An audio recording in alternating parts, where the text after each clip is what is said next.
নমস্কার বন্ধুরা, আশা করি তোমরা সবাই খুব ভালো আছো। আমিও ভালো আছি। আজকে আমি তোমাদের সঙ্গে মাছের ডিমের একটা কারির রেসিপি শেয়ার করতে চলেছি। আশা করি তোমাদের ভালোই লাগবে।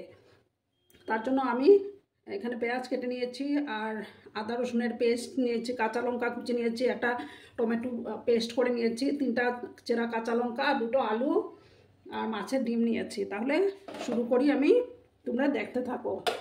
আর দেখার শুরুতেই তোমরা একটা লাইক করতে ভুলো না, একটা লাইক অবশ্যই করবে। আমি প্রথমে গ্যাসটা জ্বালিয়ে দিই, তারপর আমি কড়াটা বসিয়ে দেব। জলটা যখন গরম হয়ে যাবে তারপর আমি মাছের ডিমগুলোকে ওটার মধ্যে দেব। আমার কাছে দূরে সমস্ত বন্ধুদের অনেক অনেক ভালোবাসা আমাকে এইভাবে সাপোর্ট করার জন্য। নতুন বন্ধুরা যারা এখন অবধি আমার চ্যানেলটিকে ভিজিট করোনি তারা অতি অবশ্যই চ্যানেলটিকে ভিজিট করে আমার পাশে থাকা বেল আইকনটি প্রেস করে রাখবে, যাতে আমি ভিডিও ছাড়ার সাথে সাথে নোটিফিকেশন তোমাদের কাছে পৌঁছে যায়। আশা করি তোমরা আমার পাশে থাকবে। আমার জলটা গরম হয়ে গেছে, এবার আমি সামান্য হলুদ গুঁড়ো দেব,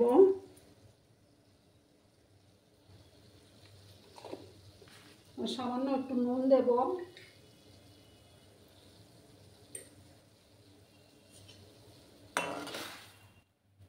দিয়ে আমি ডিমগুলো দিয়ে দেব।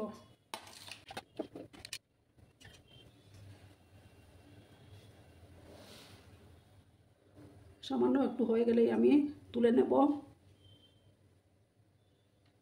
এবার আমি গ্যাসটা বন্ধ করে এবার তুলে নেব।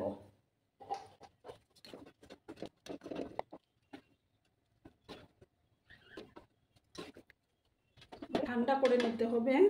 ঠান্ডা হওয়ার পর আমি এটাকে মেখে নেব। একটু আমাকে ঠান্ডা করে নিতে হবে।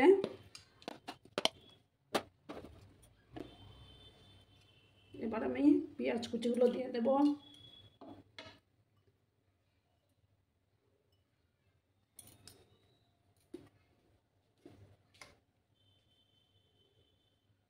দেব কাঁচা লঙ্কা কুচি,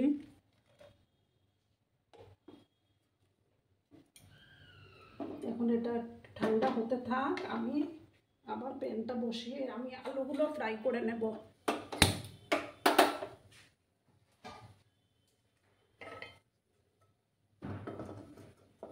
কড়ার মধ্যে তেল দিয়ে দিচ্ছি।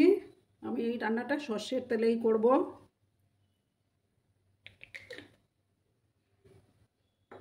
তেলটা আমার গরম হয়ে গেছে, এবার আমি আলুগুলো ভেজে নেব। সামান্য একটু হলুদ গুঁড়ো দিলাম, সামান্য একটু নুন দিলাম, দিয়ে আমি আলুগুলো ফ্রাই করে নেব। চুলার আঁচটাকে আমি কমিয়ে রেখেছি।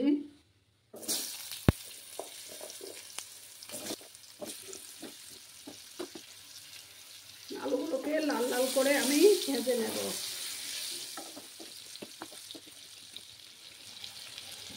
আলুগুলো ভাজা হতে থাক, আমি একটু ঢাকা চাপা দিয়ে রাখলাম। এবার আমি ডিমের মধ্যে একটু হলুদ গুঁড়ো দিলাম,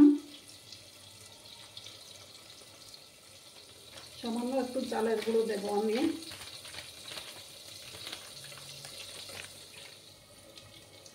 এবার আমি এই ডিমগুলো ভালো করে মেখে ফিরে আসছি। এবার আমি ঢাকনাটা সরিয়ে দিলাম।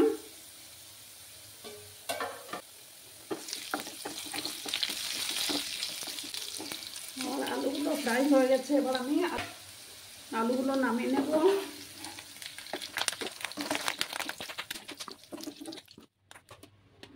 তেল গরম হয়ে গেছে, এবার আমি বড়াগুলো দিয়ে দেব। বড়ার মধ্যে এই যে নুন হলুদ পেঁয়াজ কুচি দিয়ে মেখে নিয়েছি ভালো করে। এবার আমি এইভাবে দিয়ে দেব।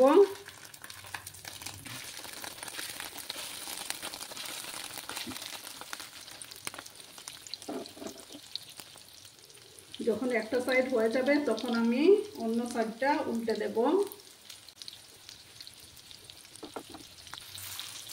এবার আমি উল্টে দিলাম।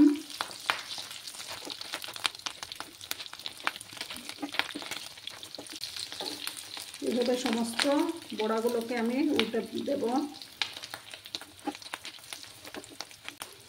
আমার আজকের এই রেসিপিটি যদি তোমাদের ভালো লাগে তাহলে অতি অবশ্যই একটা কমেন্ট করে বলবে যে কেমন লাগলো। আমার তো মাছের ডিমের কারি খুবই ভালো লাগে। তোমাদের কেমন লাগে একটু কমেন্ট করে বলো বন্ধুরা।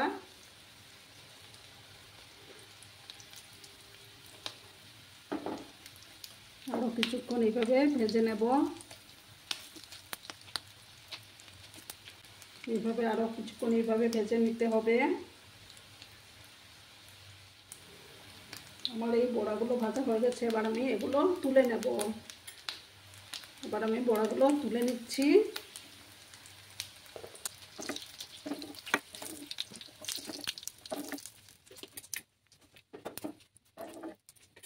আর একটু তেল দেব, আর সেম প্রসেসে আমি বড়াগুলো ভেজে নেব, তারপর ফিরে আসছি। রান্নাটা সর্ষের তেলেই করব। দিলাম 2টো শুকনো লঙ্কা, দেবো সামান্য কালো জিরে,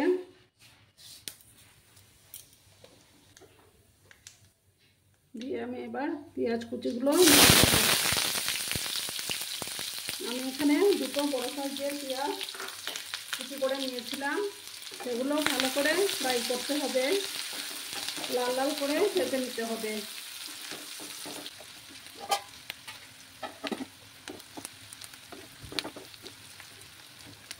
পেঁয়াজগুলো ফ্রাই হয়ে গেছে, এবার আমি আদা রসুনের পেস্টটা দিয়ে দেব।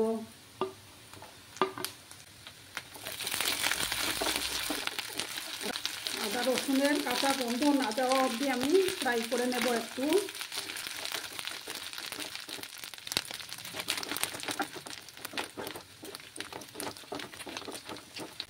এবার আমি একটা টমেটো বেটে রেখেছিলাম সেটা দিয়ে দিলাম।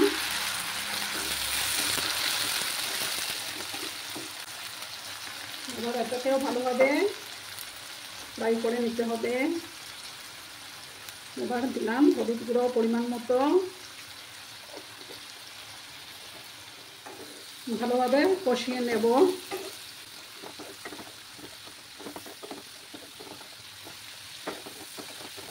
যখন টমেটোর কাঁচা গন্ধটা চলে যাবে তখন আমি বাকি মশলাগুলো অ্যাড করে দেব। আরও কিছুক্ষণ এইভাবে নাড়াচাড়া করব।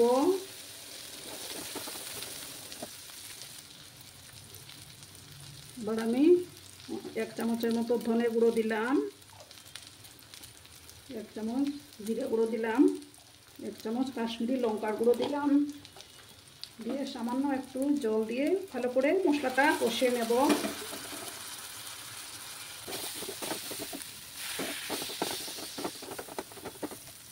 মশলাটার থেকে যখন তেল ছাড়তে শুরু করবে তখন আমি আলুগুলো দিয়ে দেব। মশলাটা ভালোভাবে ফ্রাই করতে থাক।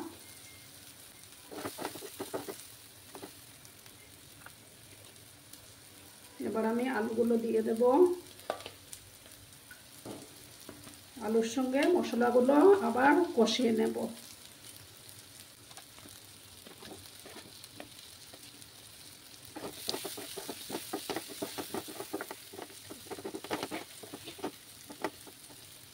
আমার মশলাটা প্রায় কষে আসছে, এবার আমি জল দিয়ে দেবো। আমি গরম জল দিচ্ছি।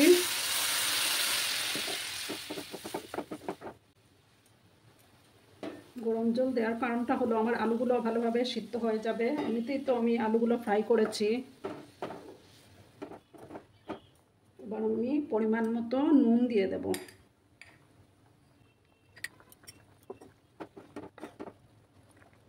দিয়ে আমি এটাকে 7 মিনিটের জন্য ঢেকে রাখবো। 7 মিনিট পরে আমি ফিরে আসলাম। এবার আমি ঢাকনাটা সরিয়ে দেব। এবার আমি বড়াগুলো দিয়ে দেব।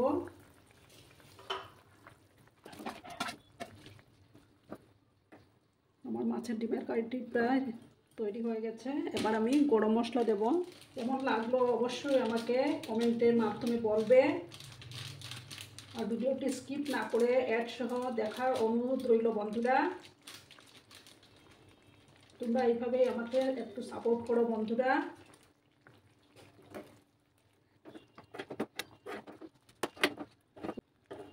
তোমাদের এই সুন্দর সুন্দর কমেন্টগুলো পড়তে আমার খুবই ভালো লাগে। এবার আমি গ্যাসটা বন্ধ করে দিচ্ছি, দিয়ে আমি সার্ভ করে দেব। তোমরা সবাই খুব ভালো থেকো, পরিবার পরিজনদের নিয়ে সুখে থেকো। তাহলে আজকের মতো আমি এখানে বিদায় নিলাম।